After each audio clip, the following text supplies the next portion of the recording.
check out this habit stacking idea. This might be something that works for you. It's something that definitely works for me. It's a way to try and get some incidental activity into your everyday. So I said that habit stacking is combining useful activities with routines you already do. So something I think about is, okay, when I'm in the shower, you're having a wash, but then it's like, well, I might as well have a stretch for a bit while your muscles are all warmed up. There's a couple of interesting ones here that I'm actually taking on board. I'll show you in a sec. So I've taken only 3 examples. There's probably about, I'd say there's 30 examples from Nano Workout. It's a bit of a weird one. But if you have a look around, they've got heaps of these. They're saying, okay, if you're on a mobile phone, people don't know what you're doing on the mobile phone, so why not do something that's physically engaging? So they're calling this workout the invisible chair workout. So we go back to that one there. So if you're on the mobile phone, go and try and hold a squat against the wall. But you could also be doing some stretching on the mobile phone. You could go for a walk. You don't have to be sitting down on the phone. Now, with most people I don't know how many people actually have a phone that has to plug into somewhere to talk to somewhere else. It doesn't seem to happen now. Most people have the mobile things you can walk around with. Public transport even. Who would think? You can sit on a train and bust out and burn through some kilojoules. So this one here is saying, and seriously, they've got a whole category, this website, on moving. So on moving, it's about 2 pages you have to scroll through of weird and random ideas on how you can burn some exercise. You can be sitting here trying this one out, throwing your fist between your knees and just squeezing on there. I talk about to my physiotherapist, and he's like, okay, you need to make sure that your sitting posture's right, and you're just burning more kilojoules just by standing or sitting with a correct posture. Vacuum cleaning, I actually tried this one this morning. Apparently it works for you. So I don't know how many people vacuum for an hour, but if you vacuum for an hour, that's 1,000 kilojoules. That's massive. But they're saying, okay, well, let's step this up from 1,000 and make it higher by doing some lunges in there as well. Doing some stretches, why not? I'll show you. The next one is something I definitely do now. So this is called the 3-minute toothbrush workout, where instead of just you're sitting there, just stand there brushing your teeth, you don't have to just stand there and brush your teeth. I was actually trying to do this, brushing the teeth, doing the squats, doing the calf raises, doing the side leg lifts. I was actually doing the I was doing the vacuuming and trying to do the leg lifts at the same time.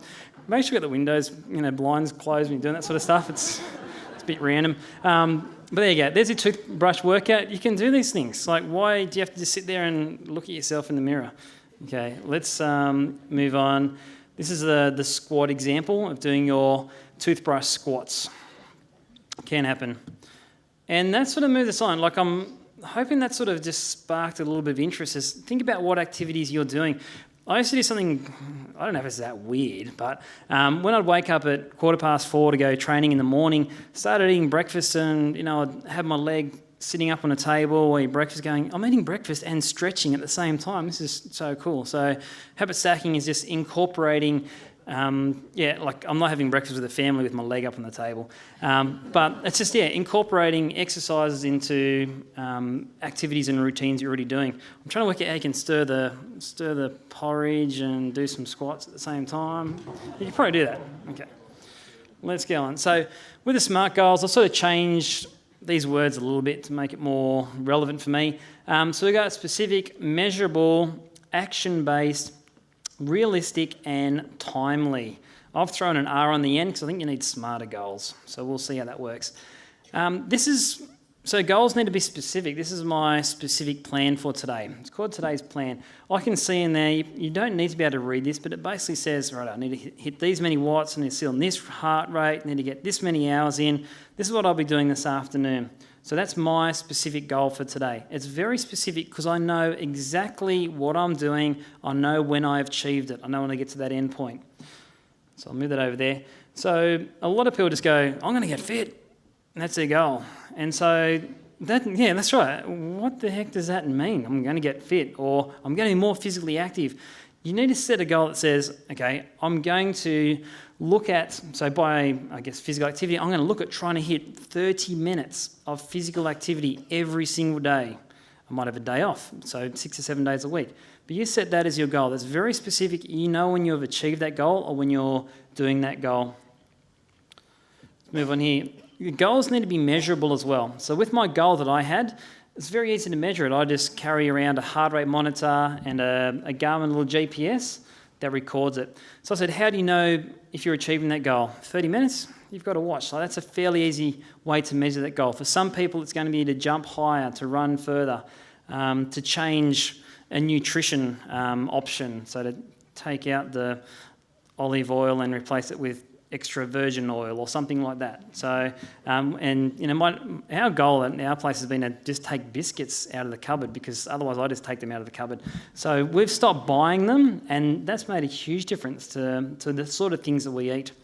So I said there's lots of ways to measure physical activity right now. Smartwatches, smartphones, smart bits, Fitbits, there's lots of weird stuff going on. Power meters, this guy's got like 5 of them. So that's a smartwatch. I bought one, I don't know why. It tells me I've done 3 minutes of physical activity today. It's great. So I've still got a bit more to go. Fitbits, they all do the same sort of thing. It's probably only good if you're actually doing physical activity, because then they often ring and say, yeah, you've achieved your goal today. So it's good to have a bit of accountability that way. There's plenty of different ways you can monitor your exercise. Or physical activity, sorry. Action-based is the next one. So for any goal you set, you really need to have a series of steps to get there. So I'm not sure what that picture is. So this guy here, his goal is to get fit, hence his name, Get Fit Dude. So he's going, righto, my goal is to run, but in order to run, I'm going to need new shoes and the new, the GPS, and I need the smartwatch and the iPhone. So he's got all this stuff that he needs in order for him to achieve this particular goal.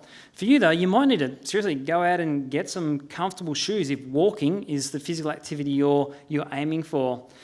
It's fairly easy to set physical activity goals, I think. If you're looking at just hitting your 30 to 60 minutes, but your goal might be to buy an alarm clock so you wake up before 7 o'clock, so you can go for a walk when it's nice and cool, especially saying that it is cooling down naturally by itself right now. So you need to think about what you need to do to be able to meet your 30 minutes. Is it juggling things out? Is it going to bed early so that you will be able to wake up early? And that's something that I've had to juggle around a little bit. Your goals need to be realistic as well. So there was so many videos I could have used of just, they're pretty crazy. Anyway, so these guys are setting their goals fairly high. I actually aim to set my goal a little bit lower than what I think I can achieve, so that you get a sense of achievement.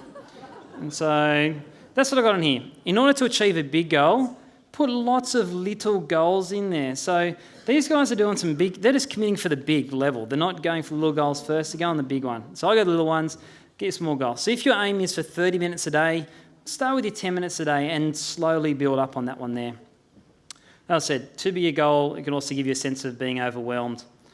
So the next goal, I've said, you need to have a date. So you can't just go, right, I'm just going to jump in, I'm going to do 30 minutes a day. You need to say when that date is due by.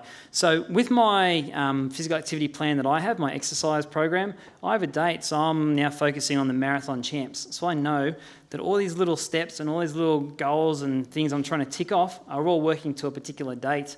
And if I don't have a date, I'll be like, oh yeah, I've got plenty of time to train for that. But it just means that you get a little bit of stress to try and do something. Same as doing this PowerPoint presentation, I think I sort of left it a little bit, and that's pretty natural. You just leave it later and later and later till the stress goes up, and you're like, hang on, I actually need to do something. So smart is definitely in there. Smarter, sorry. So I want a smarter goal. Have a reward. So a reward for ticking and meeting a particular achievement. So I put on there perhaps an event or a trip to train for. So that's what I said, the Overland Trail was a reward for me to go and just hike. I hate walking, but I really wanted to do this particular walk. So I started walking and walking and walking. I thought, yep, I can actually do a 15K walk per day. I'm going to go down and do this particular walk. Well, I said, so what about some other rewards? These are all very expensive, my wife pointed out, but they're really cool techno rewards that I like. You shouldn't use food as a reward, apparently, because I was going to bring lollies and just start throwing out questions of things. Apparently that's not a good habit to get into. So think about rewarding yourself. not with food, but with items that might encourage you to do more physical activity. So maybe get some nice new socks or some new shoes. If I got a new bike, like I'm hanging for a new bike because I get it, I know I'm going to be more likely to be physically active. You buy yourself a smartwatch that does all your GPS tracking as a bit of a reward. So we'll tick through there. There it is. Sense of achievement can sometimes be in the physical activity itself. So down the overland, that was amazing, doing that particular walk. There's my sense of achievement. That's my reward in itself. But also, like I set some rewards as I was alluding to before. So if I win a national level event, I'll then fork out to go and pay for a trip for the family to go over to the World Championships. So in Canada, we got to do that. That was in Scotland this year. It's just amazing the places you get to go to, and by saying, right, I'm going to go to the Worlds, that gives me another goal and something else to train for. So this is in Scotland last year, right at the end of the year in 2014. And this one here was back from 2009. I was trying to look at it going, yep, same sort of setup. So yeah, I've been very fortunate with being able to set some goals down. I had never, like when I started doing, competing, I guess, I'd never set the goal down to be a world champ. When I won the state champs years ago, that was above and beyond what I ever thought I could do. So it's amazing what you can do and what you can achieve by just setting down some small little goals and taking it to the next level. So I'm hoping you take something away from the smarter goals, but I'll be hanging around for a bit of a question time. Thank you.